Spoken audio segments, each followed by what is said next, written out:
Well, good evening, EKN Nation. Hello, folks. My name is Rob Howden, joined by David Cole for a new edition of our Face2Face here on the eCardingNews.com YouTube channel. It is, Tuesday, June the 25th, 2024.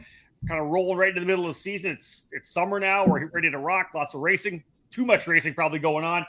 Again, my name is Rob Howden. This is David Cole. We'll see how much Dave can play with us here today because Dave, a little bit of an internet issue at home in Michigan.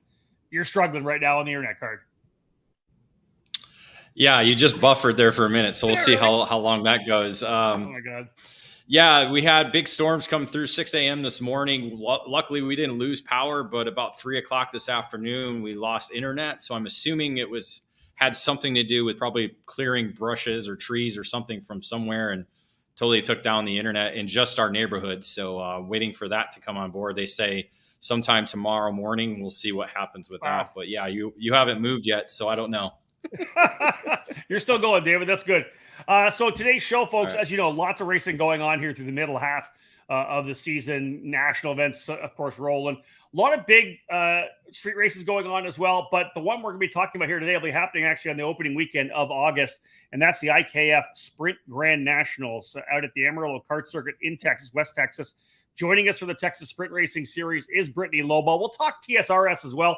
Then we'll move as well into the IKF GrandNationals. Let's bring her in right now. David, can you do that? I don't even know if David can see me. There he is. So we think David's still in the game right now. Brittany, like we told you, David's struggling right now. He's got some carburetor issues on the laptop. Yeah. He left the fuel in too long. He didn't clean it out before he put it away.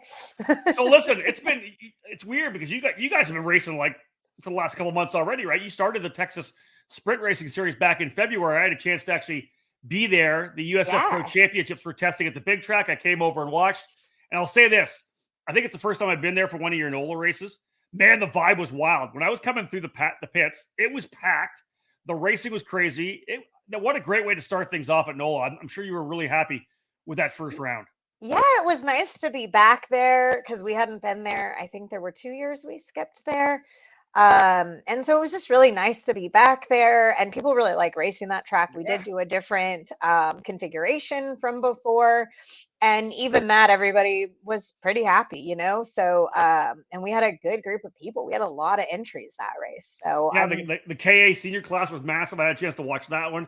I watched, I think, the senior 206 class. The racing was super tight, 2-3 wide at the line finishes. But for me, it was more, I hadn't been to one of your races in a while, and to roll in and get the vibe to start the season off, and you just felt like there was so much momentum. Everybody was fired up to get it underway. Yeah, I mean, and it's cool to watch like my little regional series and all the people now, like you rolled in and you knew half the paddock, which I don't know that you expected to feel like that, right? Yeah, agreed.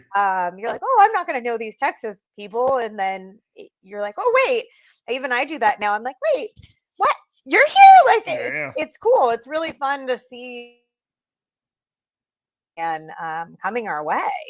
So almost 200 there. Then you go into Speed Sports in New Caney, just north of Houston. Obviously, one of the best tracks in Texas. Great numbers there, well over 200 there. Did you feel you were picking up momentum when you went to Speed Sport, or was there a lot of locals that maybe didn't make the trek all the way over to New Orleans? I think there was a few locals, but we also, that event was back to, well, not exactly back to back, but almost back to back with the USPKS race. So it did help a little bit, I think. And again, it was fun. And the vibe there was like, wow, this is really cool. This is, a lot of teams that maybe don't normally race with us, and just, a different format, a different feel, a lot of the same faces, but different vibes.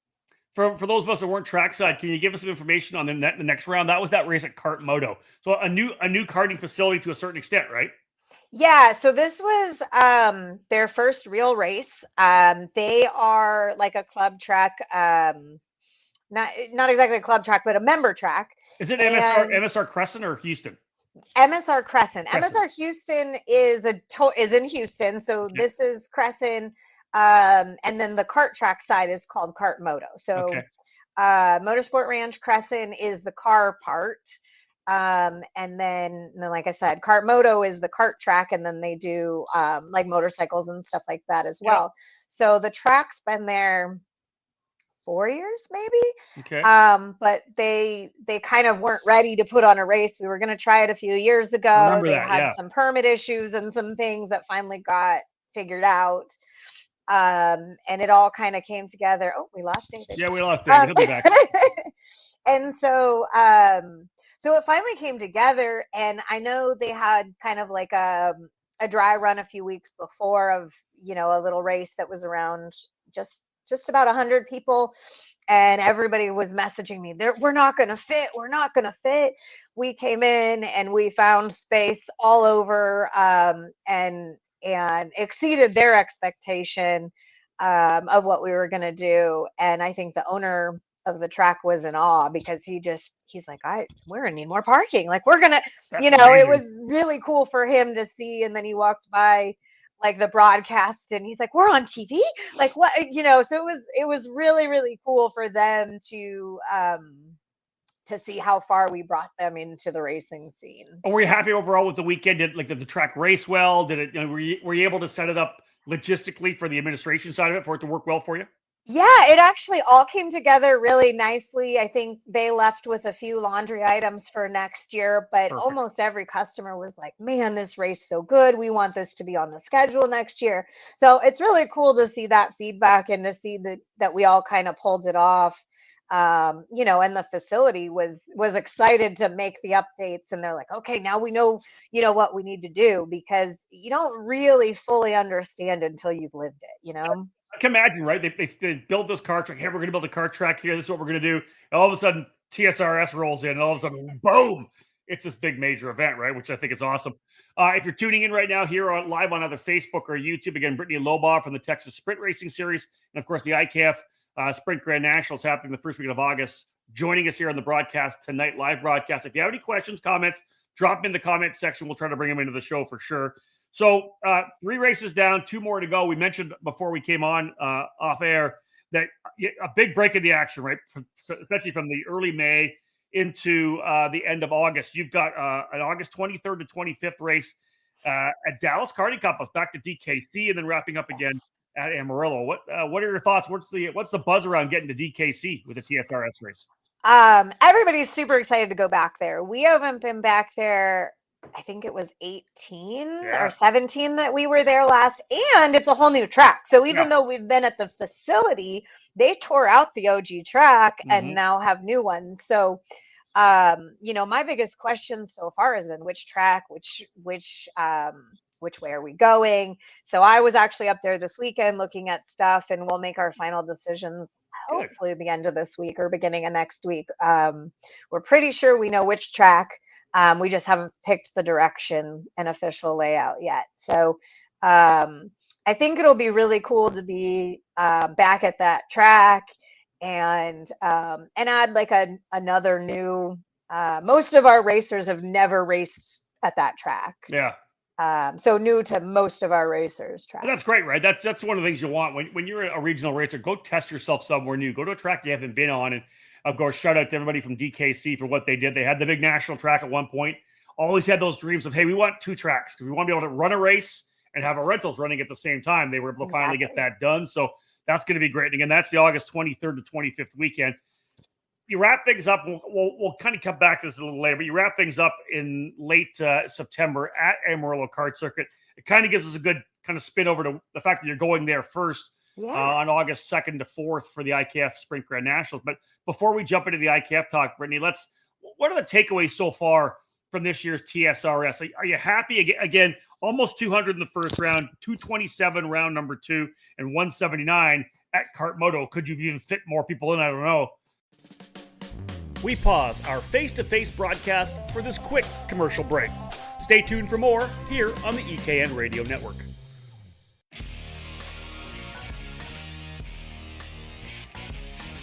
All over the karting world, everyone knows OTK is the gold standard for quality and performance. In the US, OTK USA is the source for all things OTK.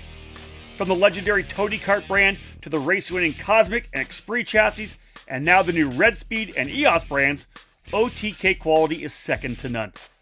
All 5 brands are winning races and championships across the country in national programs like the Ruck Cup USA Florida Winter Tour and the Challenge of the Americas, the SCUSA Pro Tour and Winter Series, and the Pro Kart Challenge, the United States Pro Kart Series, and the WKA Manufacturers Cup. And OTK products are also front and center on the podium of club and regional races from coast to coast. To learn more about a specific product line, you can find the OTK USA dealer near you, whether it's Tony Kart, Cosmic, Xpree, Red Speed, or EOS. Visit www.otkusa.com. Specific chassis territories are still available, so kart shops interested in adding a winning component to their product lineups can contact OTK USA directly.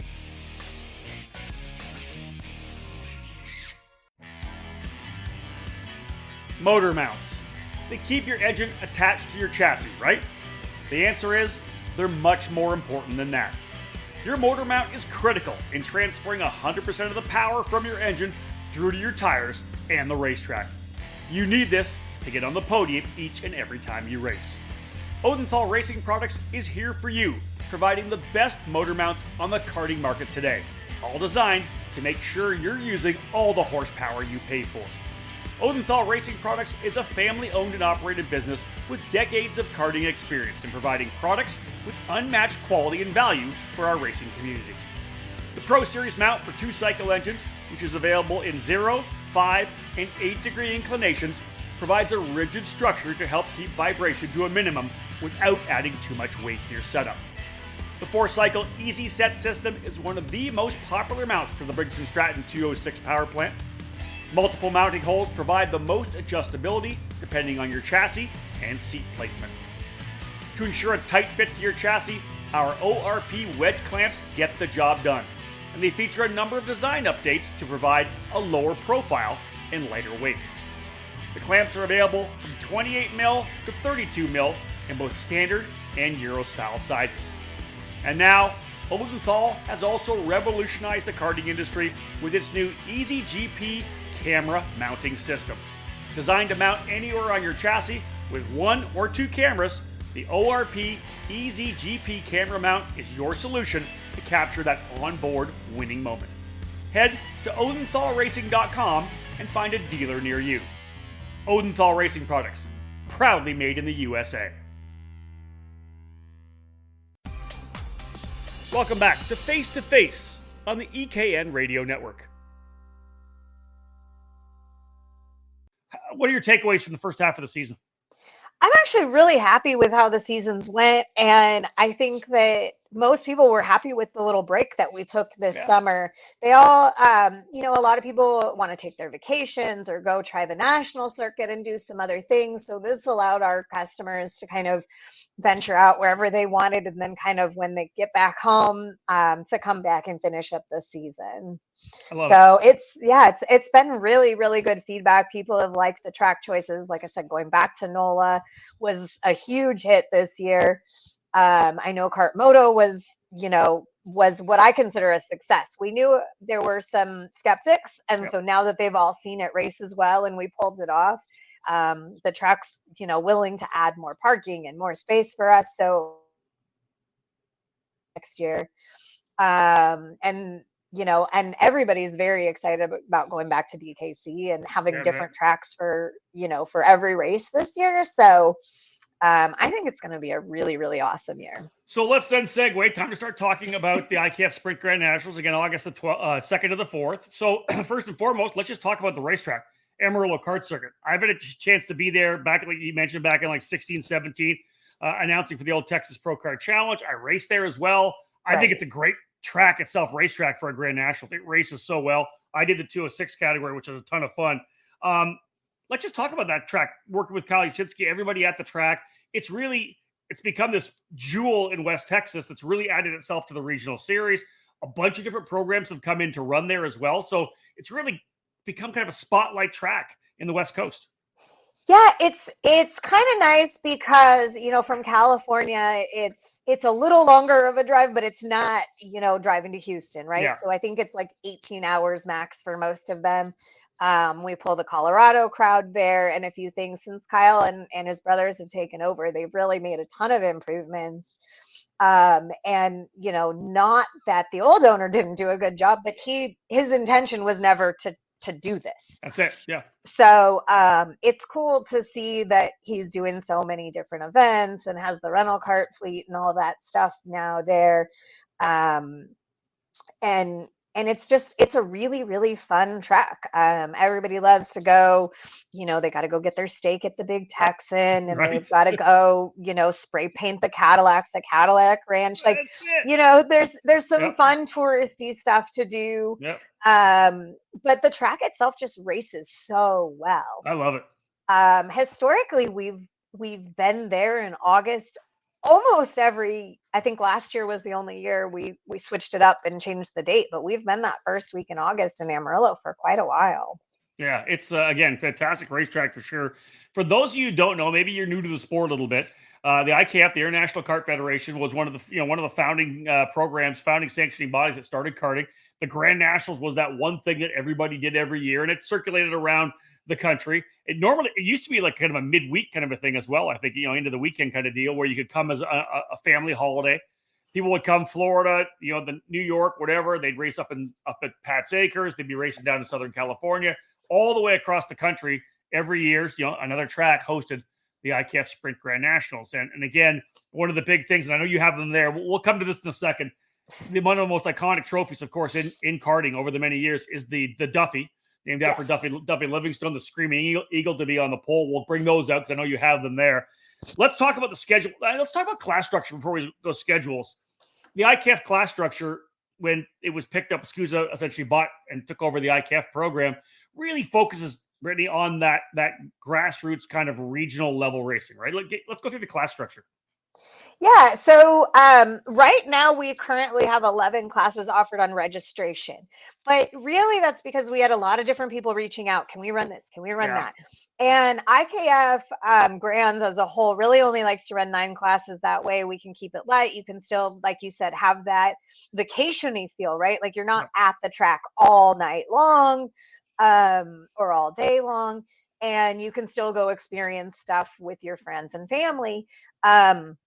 So the goal for me was, okay, I will offer them, and if we can get 10, we'll run the class. So whichever 9 classes get the 10 plus entries, then those will be the ones that will most likely run. Yep. And because as a region, we tend to run 206 heavy instead of masters, but we're finding a little bit more interest in the masters, 206 masters for this. And, we don't mind changing it up a little bit. Of course. This really to me is about what the people want to race, what they want to compete in. And I just want to give it that good family, comfortable, fun feel that the Grands should be, right? So we had a big push for kid carts, and I actually think that class might be the first to make the full 10, I think that's so great. which is super awesome. Yeah.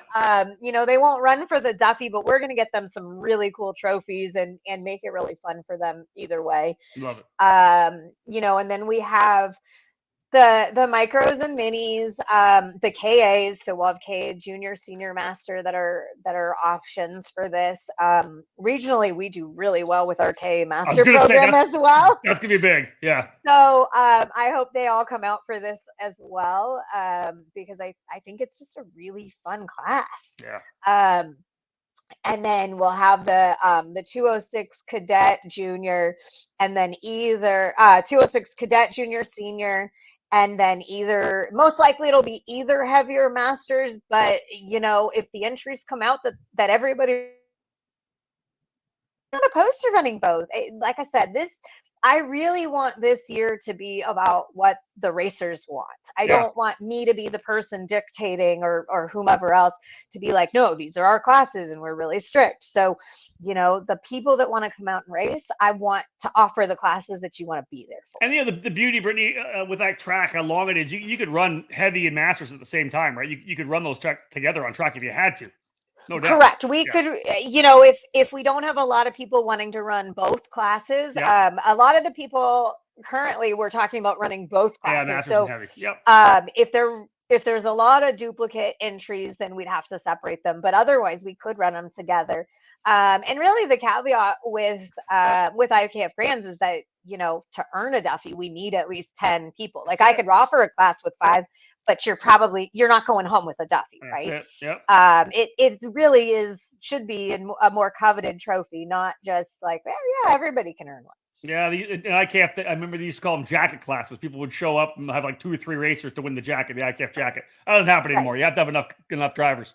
So listen, to win that Duffy, I'm not sure if you've been working out yet today, but you want to bring that thing in? Like people don't realize how heavy this thing is. The top alone is 14 pounds. I looked at the shipping box it came in because I was like, holy moly. Yeah.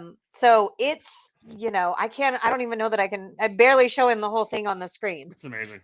And listen, folks, there are the legends of the sport have those in their trophy cases. Let's put it that way, right? That's one of the most legendary trophies. Exactly. And like I said, it's heavy. It's like, I don't even want to hold the thing up for very long. That's what I was going to say. The micros and minis, I don't even think can hold them. Like when we have to just set them on the podium for them because they're not going over their heads. They're not raising them up. No way. I mean, the amount of push-ups they'd have to do that. What about the Screaming Eagle? The Screaming Eagle is actually, it's a little bit lighter, but it's still really cool. We pause our face-to-face broadcast for this quick commercial break. Stay tuned for more here on the EKN Radio Network. There's a new hot button name in American safety equipment, Stilo USA. Every product with Stilo is focused on safety, comfort, and function. Stilo USA is happy to provide you with the proper safety apparel to keep you protected on the track, and their karting lineup is second to none. The ST5 KRT karting helmet is available for $599. Manufactured using a lightweight and extremely strong composite material, the KRT provides an excellent fit and comfort level due to its dual density interior foam lining, and it's equipped with a symmetrical visor that offers excellent vision and an effortless central visor locking system. The ST5 CMR standard was developed jointly by the FIA Institute and Snell Memorial Foundation to ensure safer and lighter weight helmets for the younger karters. Drivers rave about the superior comfort levels, lightweight construction, and the unparalleled field of vision. The perfect youth helmet is available for $549. Stilo didn't stop with their helmets either. The newly developed Carbon Curva Rib Protector is unlike any on the market, with its form-fitting solution to offer superior protection. Head to StiloHelmets.com to review these and many more products to keep you safe on the track. Stilo. Any competition, one helmet.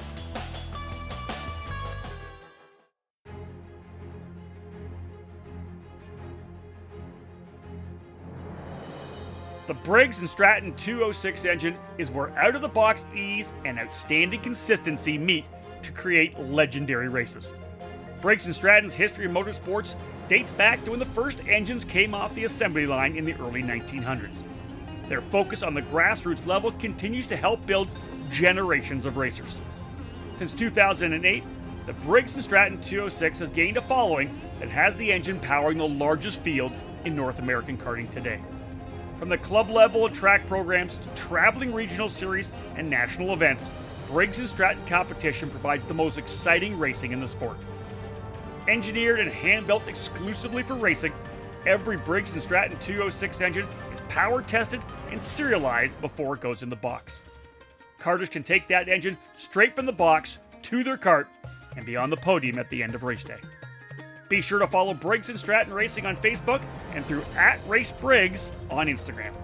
To learn more about the 206 engine or to find the North American dealer near you, head to BriggsRacing.com. Briggs & Stratton Racing, what powers you?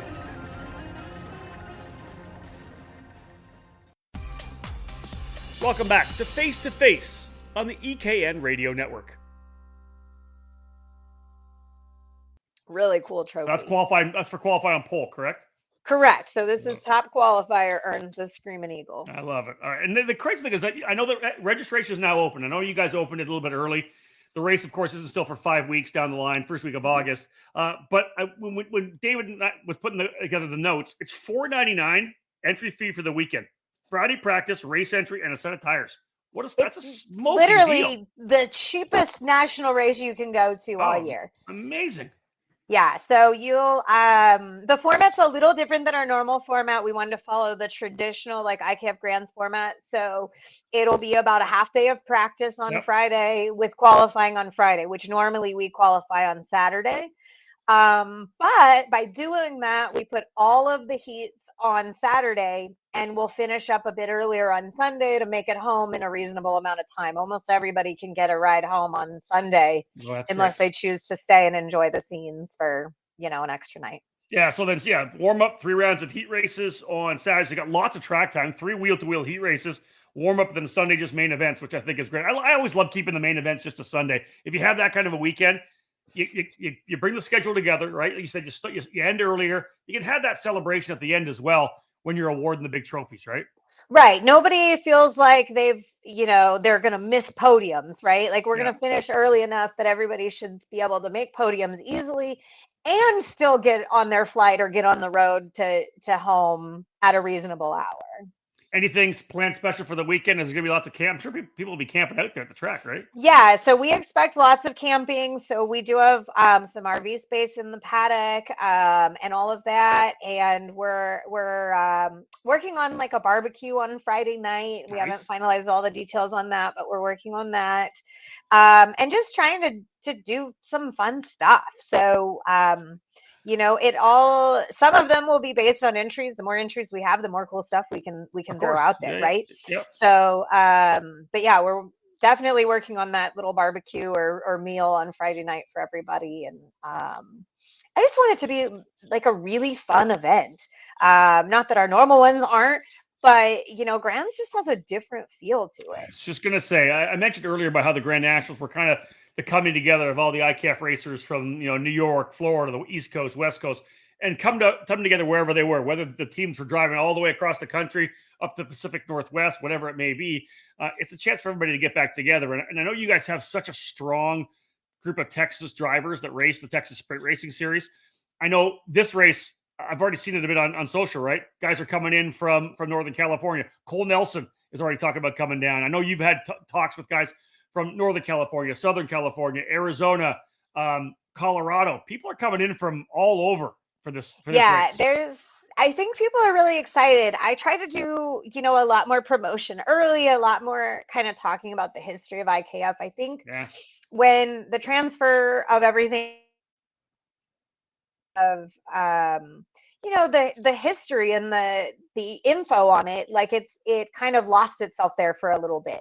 And so I really wanted to make sure we were educating people like why it's so cool. Some of the young little guys I don't say they don't get it, but they don't just know the full history, right? Like it's like when you go to a big national monument, like unless somebody tells you why it's cool and like what it means, you're like, oh, cool, Mount Rushmore, a bunch of old guys on a mountain, right? Like it doesn't mean anything unless you understand it. Well, and over the years too, the families would live it. They would go every year. So the young kids would come in and be running juniors, then they would move up to seniors, and they all kind of lived it, whether it was out at Batavia or at TNT or Pat's Acres, like I said, or Atwater or wherever the heck the race was in the days. It had that history. The IKF kind of fell away there for a while, and then of course people coming back in to revive it, take care of that history, make sure that the molds for the Duffys aren't lost. Right, it was an investment made to take control and preserve the history of the IKF. Exactly. I just want to keep that nostalgia alive, right? Like it's this at one time was bigger than Super Nats. Like it wasn't. Oh, this is your version. No, this was bigger. This was a huge deal to get to compete. This is what everybody used to save up for to go to. And so, we just want to keep that nostalgia alive and being, an IKF series, because, we don't just have the 2 strokes. We offer several classes. We just want to do it justice here in Texas. The cool thing is you've got good support coming out of the industry as well. I know. Let's talk a little bit about some of the class sponsors that are already locked down, right? Because I know you've got a lot of them and good players in the sport for sure. Yeah, we have like Gallery Furniture, which is a local Texas company. Anybody out of Texas knows how much they do for the state. And if you haven't heard of Mattress Mac and Gallery Furniture, you should totally look him up because he's awesome. There you go. CRG Nordum, so they're actually based here out of Texas. So they're great people as well. You have Alan Rudolph, again, based here out of Texas, but a national name. We've got P1 Engines, so out of California, although they've been doing a lot of racing here in Texas as well. Jesus has been around. Yeah, they've been around many years. Yeah, Jesus has been around a long time. Yep. We've got TB Carts, who runs out of the Amarillo track facility. We've got Briggs and Stratton, actually, sponsoring one of their classes. So that's cool to see them kind of coming back a little bit. I love it. Yeah. We have Shaw Stickers and stuff. So they do graphics for a ton of racing customers. All of that. And then we've got BRT, which is Baron Racing Team. So they're awesome. I think we have room for one more sponsor and a few other places if people are interested. But we're just so grateful to have such good sponsors and people that really want to be a part of this. Yeah, that's a great thing, right? Brittany, people, if they still want to be involved, if they're coming to the event, they can step up and they can help you out with the barbecue or whatever. There's always those places where investment can come in. Hey, I'm going to sponsor something, pole awards, whatever it may be. There's if you want to get in there and contribute and be part of it, it's easy for you to kind of locate some money, right? Oh yeah, absolutely. We even if I don't necessarily have something earmarked, like we have, I think, one class left officially, and then like you mentioned, the barbecue. But if somebody else wants to throw something out there, I mean, there's always something more, like another fun, friendly, like family friendly thing that we could do, right? You could sponsor snow cones for everybody, or whatever. I mean, you can come up with an idea, I can come up with one. There's always something, and it's hot in Amarillo, right? So like, those kinds of things are always really fun, super appreciated things. And for those who don't know, the track itself is based actually off of the F1 track in Istanbul, Turkey. Correct. It's a scale replica. And I got a chance to drive it in 206 a couple of years ago. And man, it is so much fun to drive. I really enjoyed the flow of the racetrack and really had a lot of fun there. So again, you guys, you're kind of wrapping things up in Texas with 3 races between now and the end of September, right? You've got this race the first week of August, 2nd, 3rd, 4th. And then you go to, as we said, DKC at the end of August, and then you wrap it all up back at Amarillo one more time for what looks to be one of the most successful TSRS seasons you guys have had ever. It's big. Yeah, I mean, I cannot complain. Splitting it up like this has been really refreshing, I think, for everybody. They kind of got that little bit of break if they wanted it. Yep. And the kids still got to be kids for the summer. It wasn't just racing or in the heat of the summer. It gets so hot here, right? So we tried to break it up, and so I'm actually almost starting to look at dates for next year. That's how close we are to wrapping it up. It's gonna be a quick whirl, and then I think it's just going to wrap up really nicely. So, well, Brittany, listen, thank you so much for taking the time out of this evening to come and chat with us. I'm really looking forward to the IKF Grand Zone. David and I keep talking about the fact we got to get down and try to race that as one of our head-to-head battles sometime. It's something I've not got a chance to do, and it's definitely on the bucket list. For those of you who are in car, 5 weeks to plan. Come on, let's do it. I know. Figure out a way to get down there for sure. Folks, if you are racing, remember registration is open. $4.99. I can't believe it's that cheap. $4.99. For Friday practice, race entry, and a set of tires. It's like you said, it's the cheapest national you're going to do all year long. What a tremendous deal. That is awesome. Brittany, thanks again. We appreciate it. Absolutely. Glad to be here. All right. Thanks, guys. Folks, is Brittany Lobaugh from the Texas Sprint Racing Series. I'll drop her down here and wrap things up. David, of course, took off on us. His internet pooched out on me just as we got going. He'll have that back again soon. Again, thanks for joining us, folks. I do appreciate it. IKF Sprint Grand Nationals, one of those iconic events. If you've never done it, figure out a way to get down there to Texas. And again, big thank you to Brittany for joining us. And of course, David, really starting things off with me. Otherwise, thank you for tuning in, folks. My name is Rob Howden. Bye for now.